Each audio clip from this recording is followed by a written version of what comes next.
Niki Norlock is an author of a book called Truth, My Synchromistic Journey. She's a documentary creator. The documentary is called Beyond Strength. And she has a remarkable story of resilience and thriving despite adversity and bringing a message of positivity into the world. Niki, welcome to the show. Thank you so much for having me. It's such a pleasure to meet you. It's my pleasure. Perhaps for those who haven't encountered your work, you could tell us a little bit about your story, and I know we'll deep dive into various elements of it, but yeah, let's share a little bit of your story and how you came to join us here today. Okay, so the basic sum up is my life was a mess. I was a chronic pain patient who had multiple injuries to her spine. I was raised by an alcoholic, pill popping, abusive mother. I myself was an opioid addict, and alcoholic for many years, and very, very little faith in myself and humanity. I was completely lost. And then I asked the divine for help, and it came in ways that I never expected it to come. I am now currently living in Mexico. I live in an idyllic town on a beautiful lake. It is an artist community, which is perfect because I myself am an artist, an indie filmmaker, an author. And I'm also riding around the country on motorcycles filming it because I can. Amazing. That's amazing. The short version. That's the abridged version. Excellent. So perhaps we can deep dive a little bit into what does it mean asking the divine for help? How were you at that point, and what were some of the things that led you to being? It was in the Philippines. Okay, so I started writing the book in the Philippines, but I was living in Canada at the time. You were living in Canada. Got it. I had what some people refer to as my bad year. In the period of 12 months, I got a separation.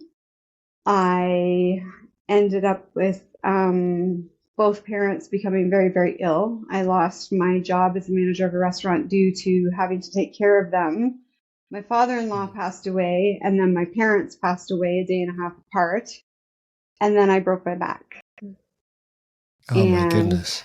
Then my divorce finalized, and that is a bad year. Goes on from there. Yeah, it was a year. It was a year. But that started me on a journey into self that has led me to a life that I am proud to say I am still learning. I'm still growing. I still have some wounds that I'm healing, but I love my work. I love what I do.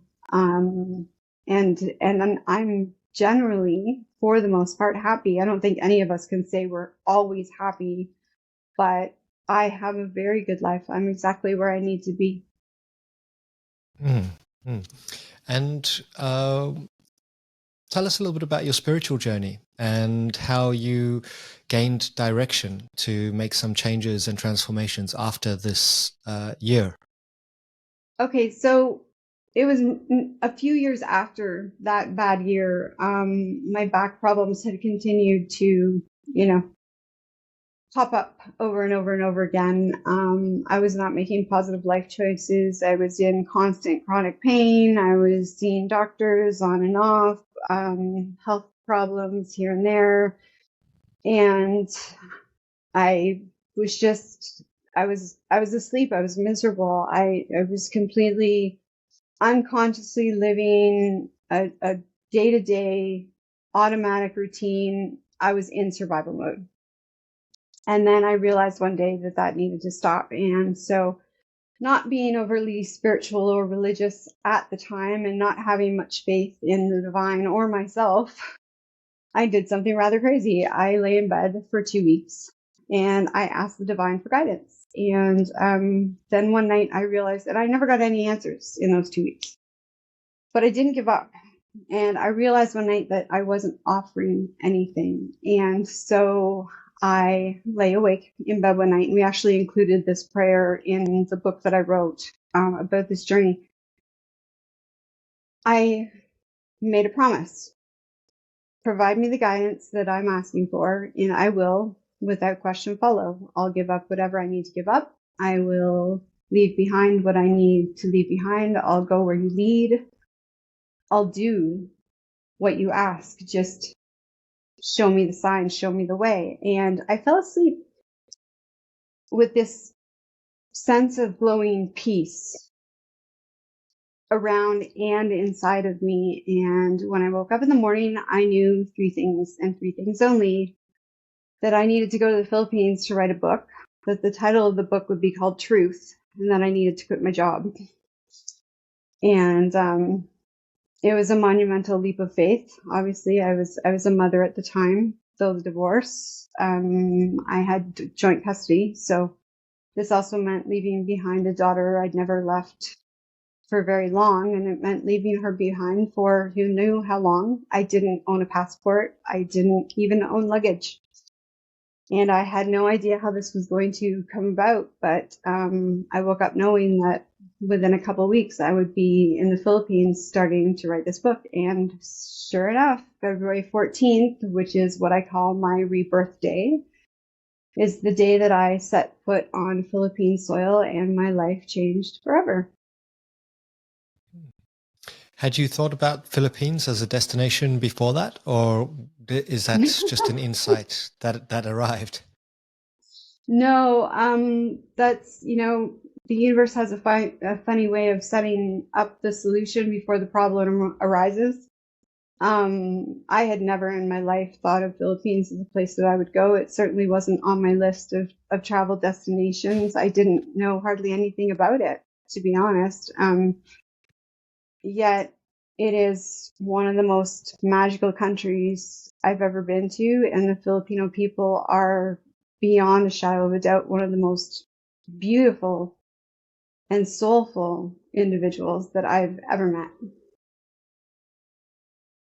I can definitely confirm that in my experience. I mean, I've got a team member who is from the Philippines, and she's amazing, as well as just traveling. When I meet Filipino people, they're so warm and kind and They're lovely kind. to interact with. They're kind, they're generous, their faith is completely unshakable. I mean, we're talking about people who can be standing in the middle of their kitchen, which is knee deep in floodwater, and they're singing. There's literally a karaoke machine in every bar, and even on the side of the road in little villages that only have 5 or 6 houses, there's still a little hut with a karaoke machine.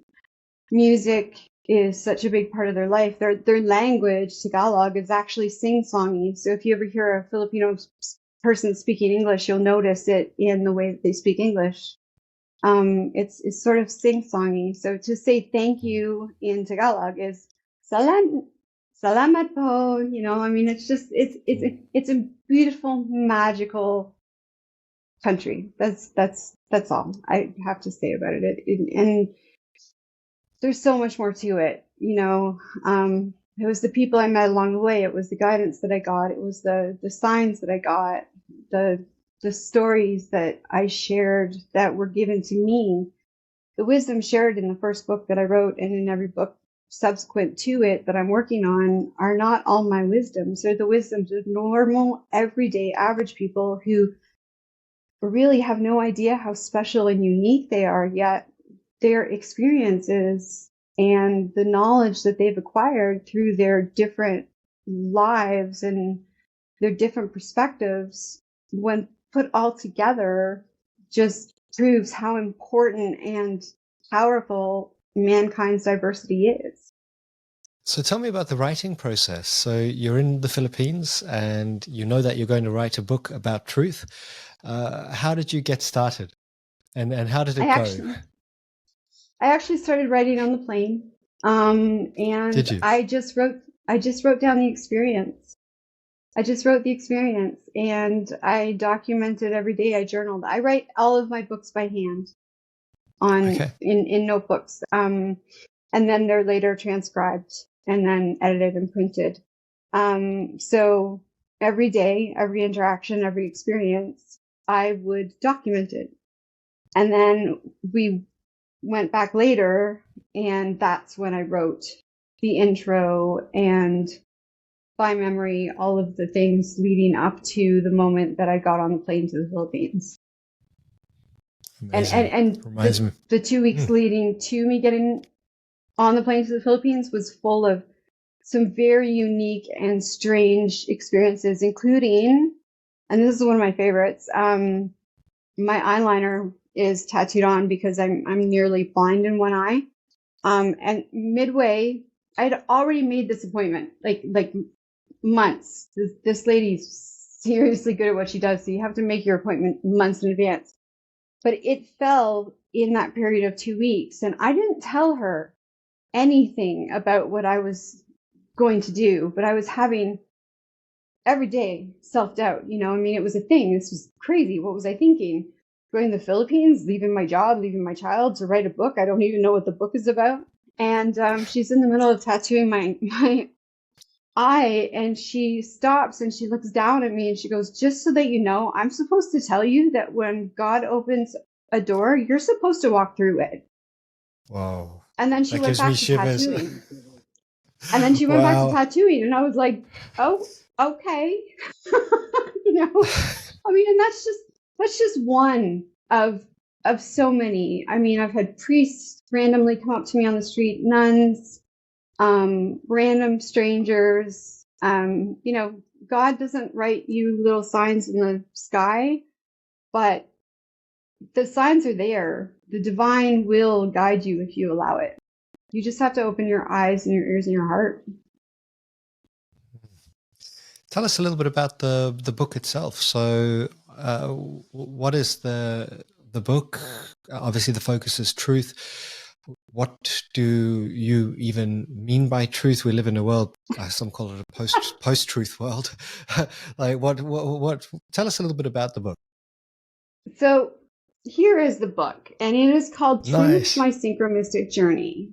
The pendant that is on the cover was given to me by my grandmother, one of the most important people in my life. And she had just passed right before me leaving to write that book. She was my guiding light. The basic premise of the book is that we all have within us this innate natural ability to connect to the divine. I don't care what you call it, God, Allah, George, whatever it is that you refer to it as. Most people on the planet would agree that there is a divine entity that connects us all. And yet there is a multitude of different expressions of that divinity. And like I said before, our big strength as humanity is our diversity.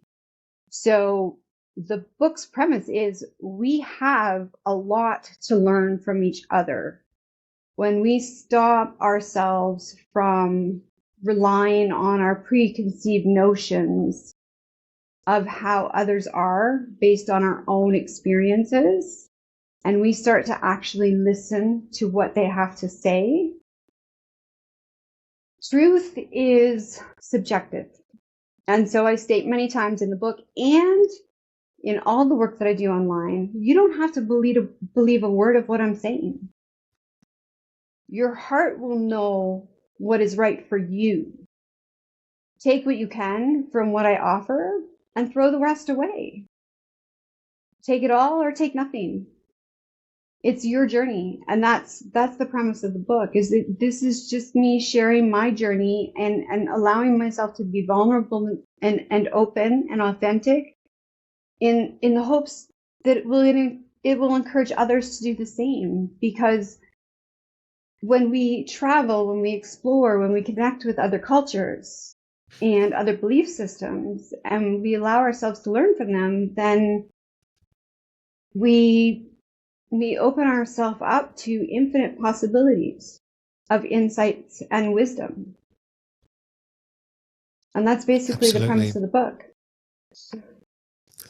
Yeah, it's amazing. I've actually just returned from a trip to the Middle East where I was running seminars for groups of people. And it struck me that instead of taking on all responsibility and all the pressure for everything that happens, people have that saying, which is, Inshallah, if God wills it, it will be. Exactly. And it was wonderful. It was just so interesting to see that, while people were really receptive to some of the tools and strategies for achieving performance at work and looking after themselves, their well-being, which is what I talk about, they were also saying, well, inshallah, we'll hit our objectives as an organization. And if we do, well, it's thanks to the divine, which is really interesting. We don't tend to do a lot of that, or in my experience in the West, whatever that means, we take it all on board as personal failures and personal successes. It's really, really interesting that you brought that up, actually, because it is one of the sayings of the Filipino people. In fact, it is their core belief, and I can't remember how to say it in Tagalog, but it literally says it's God's will. And so regardless of what is happening in their lives, be it good or bad, it's God's will, and therefore everything will be as it is meant to be. A lot more people than ever before are talking openly about their faith in God, and I think the version of what that means is different. But it's interesting hearing people that you would never have expected it to come from, like Russell Brand, suddenly talking about, he connected with God and now he's on his personal mission. It's really interesting. What are your thoughts around that? My thoughts around that is that, I want to remind everybody that we are all connected by that divinity, that divine creator source, and we are created in its image, which makes us all also creators. So the more of us who connect and who openly begin to discuss and honestly, authentically open up our hearts and our minds to the world, that opens up space within our collective consciousness for more people to do the same. And it is going to speed up exponentially, and it is going to change our world. And I don't know if you've talked to young people much, but I spend a lot of time talking to millennials and the generations under. I happen to love millennials. I prefer spending more time with people in their 30s, 20s, and even early 40s than I do in their 50s, 60s, and 70s. I relate more to their ideals because they believe that our uniqueness is a strength. They believe that we each have the right to be who we are, and we each have a responsibility to respect the rights of others to be who they are. They're not lazy as they're perceived to be. They're simply aware that what's happening in our world right now is not working, and they are not accepting it. They're insisting that there be change. And so if that means, no, I'm not going to work for $5 an hour, then that's what that means. And that's fair. And I, through this journey, have learned one absolute truth, other than that, the only real truth in life is that change is the only constant. The second truth is I have absolutely no fear for our future whatsoever. None. I believe that the future of humanity is in amazing hands, and each generation that is born since the millennials has just become more and more progressive. And the children that are coming out now they're so next level. Have a conversation with a 6-year-old. It'll blow your mind. Yeah. Having a 9-year-old, I find that happens quite frequently. You would know. Yeah. And to be honest, you hear a lot about young people experiencing an anxiety epidemic. young people are very close to my heart as well. When I run training programs, it is the most fulfilling thing to have people come and say, actually, that one tool or tip is really going to help me or did really help me. I think it's a case of just equipping them with some skills. I'm not sure what you think, but a lot of research is saying that around the time smartphones were introduced into our lives, anxiety increased, particularly among young people. I guess we just gave them unfiltered access to all of the world's information vying for their attention. Do you think that's been a little bit of an issue? Or I'm certain it's not something that we can't overcome, but what are your thoughts? I think that smartphones and the internet are both a blessing and a curse. And like any other tool on the planet, money included, they say the root of all evil is money. And I don't believe that is so at all. It is how you use it. And I don't believe that their anxiety is because they're inundated with all this information. In fact, that they come out genetically prepared to be able to handle a multitude of information at once. They can multitask way better than my generation ever could. And that's just how genetics works. So the way genetics works is that it records everything. And at the time of birth, everything that has been recorded up to the moment of that birth is passed down to the child being born. Meaning, if you knew how to use a smartphone or a computer when you got pregnant, then your child will be born with the knowledge of how to use a smartphone or a computer. And that is why it seems that we are having this evolutionary leap in knowledge with these young people coming out, because they see the anxiety is not caused by the overwhelming information. The anxiety is caused by the fact that they know that this system doesn't work.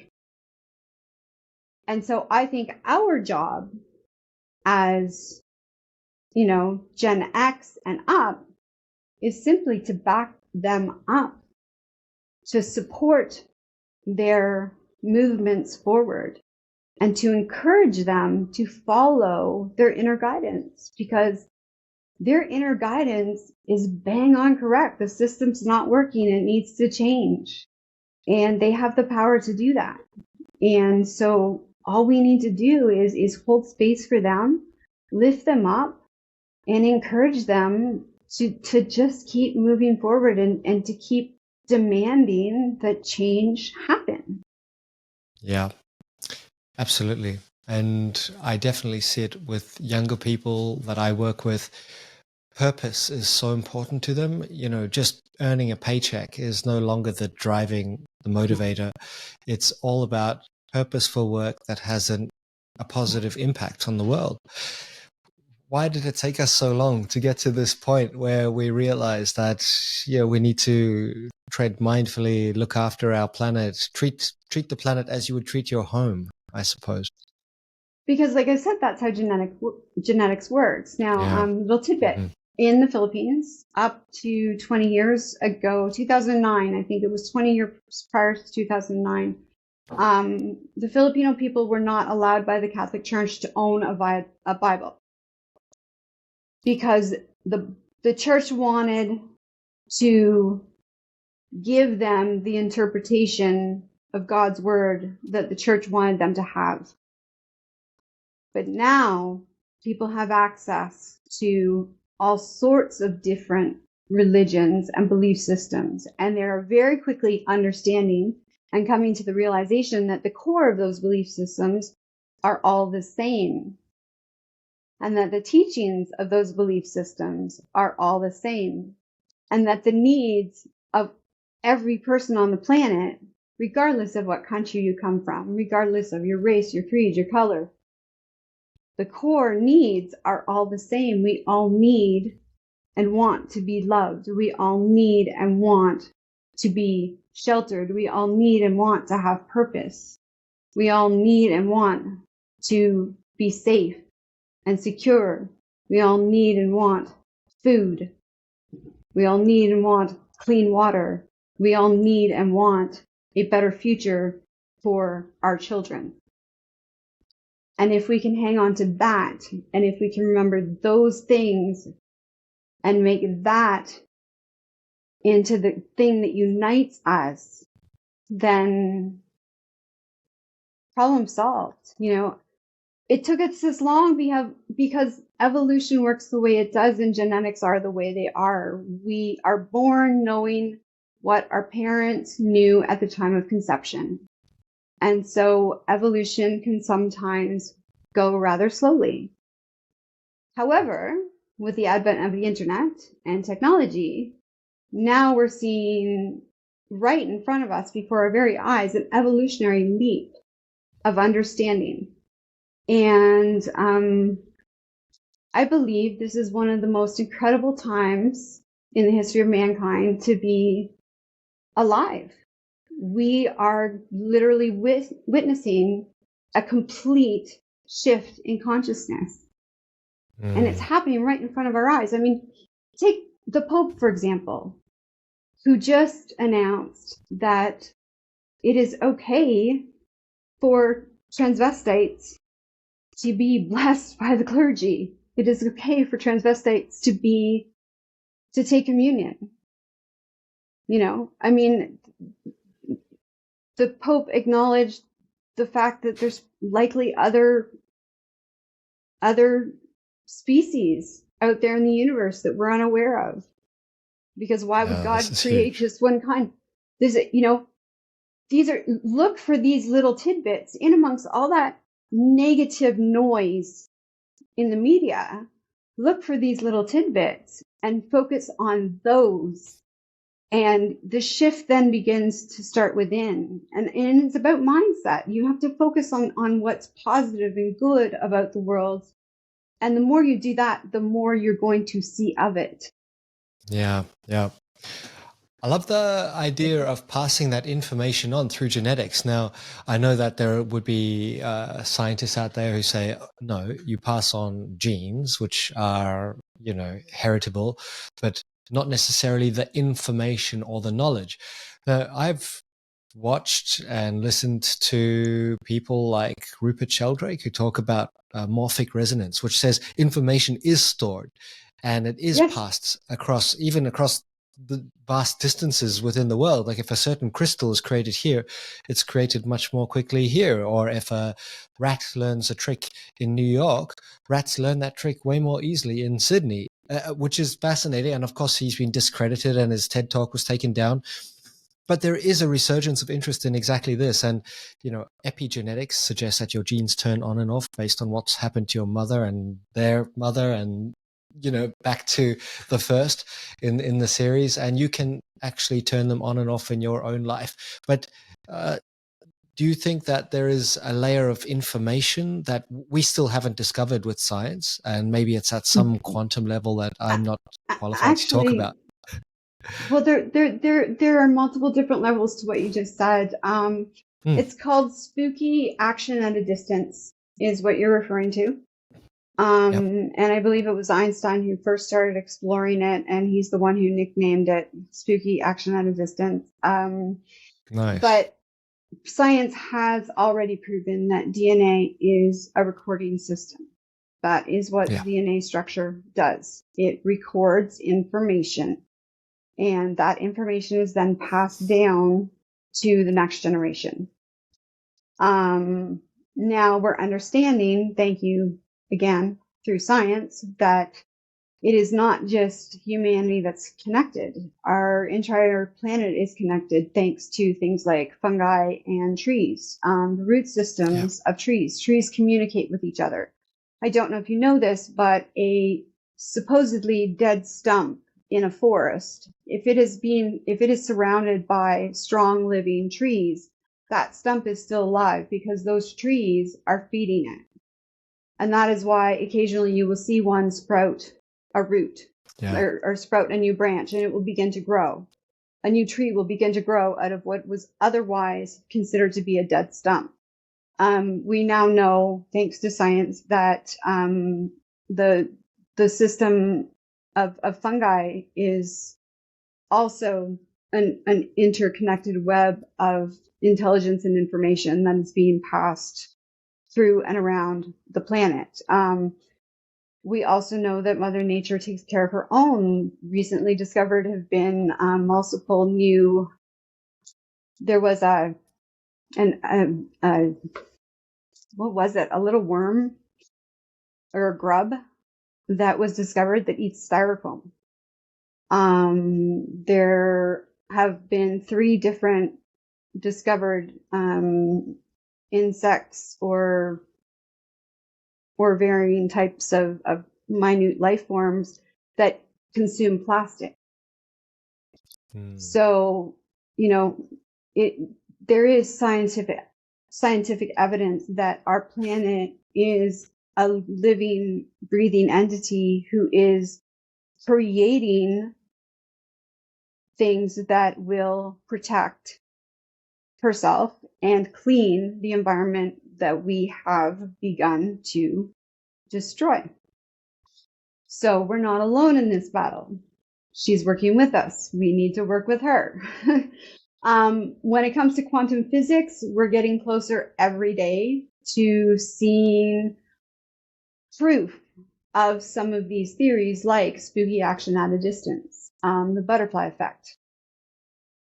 It's we're seeing it in science, and a lot of the science fiction that we grew up on, like Star Trek. I don't know if you know this, but there is now a dermal regenerator in France that is being used to regenerate skin for burn victims.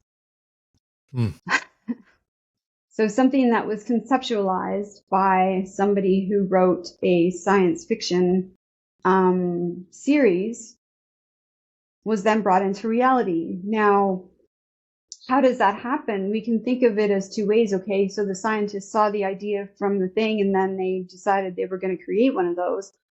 Or enough people saw that and felt the power of the benefit of that, and then it became a reality. And, this is going to shock some of the listeners, but one of the things that I consider proof of this concept is the Simpsons episode of Donald Trump down the escalator. How many people saw that episode? And then, 2 years later, that exact image was repeated. Now, is that because somebody knew ahead of time that it was going to happen? Or was it because a lot of people saw that and their co-conscious creative power created that into being because it was at the forefront of their thoughts? Whether it be fear or positive thinking, what you think becomes reality. And it was even spoken of in the Bible that, the prayers of 3 or more are more powerful than the prayers of 1 alone. And that's speaking to the collective consciousness. So the more of us who are focused on a positive, safe, united future, then, the faster that's going to become our reality. And that's what quantum physics is trying to teach us. That's interesting. And it is a real call to action that what we focus on is likely to manifest. And you mentioned it before. Well, I did some research that suggested 9 out of 10 news articles are negative. So what's that doing to our collective consciousness? And personally, I disconnected from the news some time ago and my life didn't change at all, and started tuning into podcasters or channels that are inspiring, where there are people not just highlighting problems, but coming up with ideas and solutions and interviewing people who have got visions for the future. And I think that's important. Exactly. Actually, in fact, the book that we wrote in the Philippines inspired the birthing of a 90-minute full-length award-winning documentary called Beyond Strength. And when we first conceptualized this documentary, it was focused on the problems. But anybody who's ever made a documentary knows that a documentary has a life of its own. It's not your story. You need to follow it because it knows where it's Yeah. going. And so we did, and we ended up with a solution-based, inspiring, motivating documentary that spoke of solutions that they're using in a country that's considered to be a developing nation, that some of their solutions are so far more advanced than we're using in North America, where we're supposed to have the edge. And the truth is that, and this is where that communication with other cultures comes in. We need to let go of our preconceived notions that developing nations don't have anything to offer us. We need to start listening to other cultures. We need to start opening our minds and our hearts to what they have to teach us. And we need to start learning from each other and put all of the good from each of our cultures and each of our backgrounds and our belief systems, put that all together and focus on that. As to the news, yes, I stopped watching the news years ago. I'm currently doing a series on Instagram. I do one video a day. It's called the Gratitude Series 2024.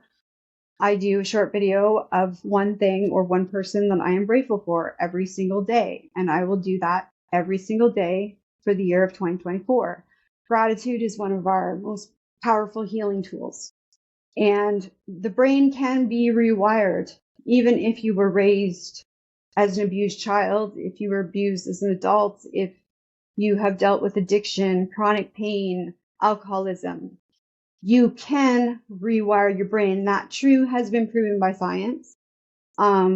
It takes, I believe it's 42 days of consistent focus on shifting when you see and feel the negative thought coming on, shifting that to a positive thought. And that's where this powerful word alchemy comes in.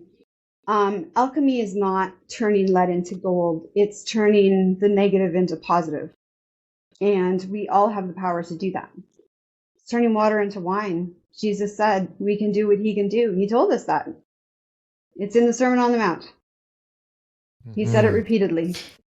There's a couple of things I'd like to talk about. One is the documentary process and how you found that process, and the other is alchemy as a concept and applying that to our everyday life. But perhaps first we could start with, so you've decided that you're making a documentary.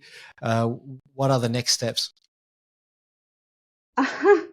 You know, it was funny. Before I left for the Philippines, I do have a journalism degree, but I got pregnant in college, so I never pursued my journalism beyond graduation. I had no idea what I was doing. Thankfully, I did have a film crew and a director who did. He had been to school for film. It was a unique experience because we had, as I said, a preconceived idea of what this documentary was going to be about.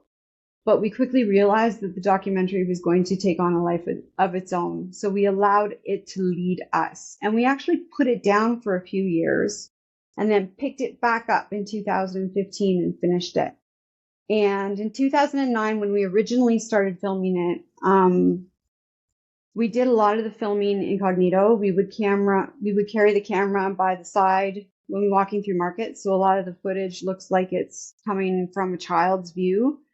That wasn't because we wanted it to look like it was coming from a child's view. It was because if somebody knew we were filming a documentary at the time, we could have easily just disappeared and never been seen again. It was not something safe or completely legal to do, yet we felt compelled that we needed to do it. When we went back in 2015, we were actually invited into the Senate to film inside one of the senator's offices with his Really? sister about one of the organizations that she worked with rehabilitating some of these children from the street. So the documentary created itself, much like my book wrote itself. On most of my social media, you'll see the first words under my name are the pen. And that's just what I am. I'm just the pen. I'm not making the story. I'm not creating the story. I'm just documenting the story. It's the same with the documentary. We followed where it led us, and we learned so much more about the power of hope and faith and unity than we had previously thought possible. I came away from the Philippines, my faith completely unshakable. I even brought my 10-year-old daughter to film with us on the road with the film crew for 2 weeks at one point. Nice. Yeah. And it is a different world. And yes, there are a lot of cultural differences between us and them. There are a lot of, the Philippines is a Catholic Christian Muslim country. Began mostly Catholic, now mostly Christian, a little bit of Muslim, depending on where you live. But they are united in one thing, and that is their faith and their family values. And that is the core of their strength. And their solutions for poverty issues and providing education for people in remote locations who otherwise would be unable to access educational tools. Their solutions are so far beyond where we are now. The documentary and the book really do go together. They are one entity. I recommend when people buy the book, once you get to the last 3 chapters, because the book was rewritten and chapters were added in 2015 after the documentary was finished. Before you read those last 3 chapters, watch the documentary and then read the last 3 chapters and everything will make sense. Okay. It was led. We were led to this. I was a waitress before I went to the Philippines to write a book. I had been in the service industry since I was 16. I had known since I was a child I was going to write a book, but I had never in my life thought about doing a documentary, producing a documentary. And now I'm the CCO of a multimedia corporation. We have a record label. The theme song of the documentary is available on Spotify and iTunes. Congratulations. What a journey. And having worked on a documentary as well, I'm with you. I didn't know where it was going to end. It was about stories of young men who came out of prison in New Zealand, young Maori men, and they used surfing as a therapy to help them recover and reintegrate. And yeah, Awesome. the whole process was incredible to be part of something like that. And it did emerge organically. I'd love to hear a bit more about Alchemy. So how can people apply principles of alchemy in their own lives? Do you have any tips or thoughts about that?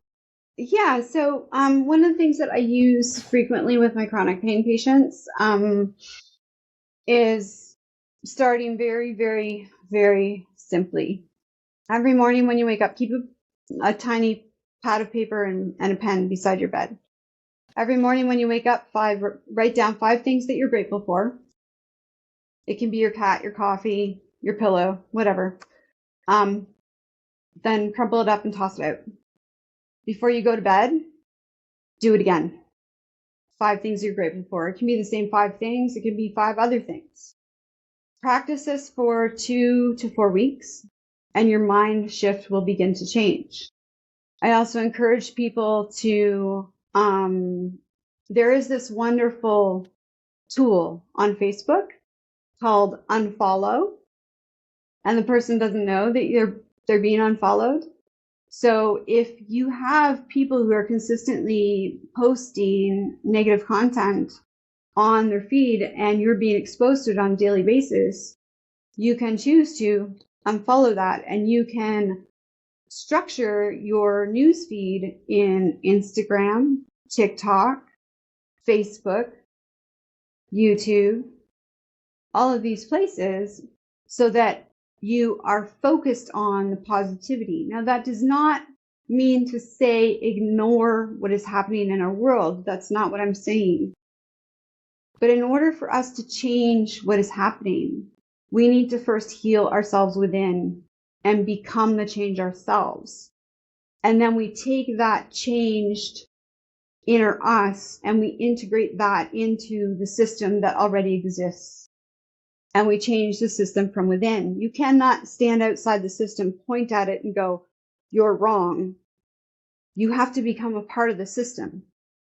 But before you do that, you need to have the strength and the resilience to stand your ground inside a system that is currently set up to stop people from doing exactly that. But there's a lot of us out there and a lot more coming. These new generations, they're powerful, powerful little beings. And all I'm saying is watch out, world, because we're in for a wild, wild ride. And I am thoroughly honored and blessed to be here during these times, to be able to bear witness to this shift and to watch what they're doing. And I mean, this alchemy is easy. It is simply a matter of shifting your mindset. When you walk out the door, you need to decide, do you live in a friendly environment or a hostile environment? You need to choose. Do you want to focus on the positive in your life, or do you want to keep replaying the negative? And this takes time and it takes effort. And with that time and effort and with that knowledge comes responsibility. Absolutely. But there's nothing wrong with that. Responsibility shouldn't be a scary word. You know, we are all responsible first for healing ourselves. Once we do that, we're going to heal the world just by default. It's just going to naturally happen. So number one tip, self first. It's not selfish. It's absolutely essential. So start here. Start by looking in the mirror. Look at your life. Look at yourself. Look at what is within you that you want to change. What is around you that you want to change. Who in your life is toxic to you. And start taking tiny steps towards making that change. You know, I'm not saying you have to do what I did and just leave your life behind and hop on a plane and go write a book. But step by step, little by little, taking tiny steps forward, you will see the changes in your life. And as you see and embrace those changes, the changes will become faster and more powerful, and your resilience and your strength and your sense of self-worth will grow. And you will step into your own power. And that's exactly where we need every single person on this planet to be right now, in their power. Absolutely, in their power. What's next in store for you? I know you're working on additional books. Maybe what can you share about your other projects? Okay, so I am working on the subsequent books for the Choose series. Right now we are doing a big promotion push on the first book that I wrote and the documentary. Because I took a little side trip and spent a few years in Costa Rica running a restaurant during the pandemic. Totally other story, but that will be in one of the books. So the subsequent books, the next book in the series will be on abundance, which I have learned a lot about in the last 2 years here in Mexico. And in Costa Rica, and actually every day since going to the Philippines, I learned more and more and more about the power of abundance and the fact that, you know, there literally are no limits to what we can do with our own lives and in this world. I'm also touring around Mexico on the back of motorcycles filming it. So we're going to be doing mini documentaries. And right now we're just doing mini touristy shots, highlighting some of, I'm a total foodie, restaurant business for 30 years. So highlighting some of the best restaurants we come across over on the road. We share a lot of the amazing landscapes, some hidden gems that aren't on the regular touristy maps, and doing a lot of podcasts, a lot of articles, and focusing on my health. I have a daily routine. I get up in the morning, I have my green juice, my green tea, and my yoga, my workout. I'm working on painting myself a rainbow room. So that is a space that I am creating for me to be able to do yoga, to write, to meditate, to exercise, to dance, to sing, to do whatever it is that I need to do to rebalance. And what's next is wherever spirit leads me. I've stopped asking what's next. I just go where I'm led. Wow, what an awesome story. Thank you for sharing it today and for the inspiration you provide for so many people through the work that you do. And any final thoughts for our listeners before we sign off? Yeah, you know what? Just don't give up. The power inside you to change your life is there. The knowledge and the wisdom is there. Listen to your inner guidance. Listen to your heart. Have faith that the help will be there when you ask for it. Ask and ye shall receive is not just something written in a book. It is an actual, tangible truth.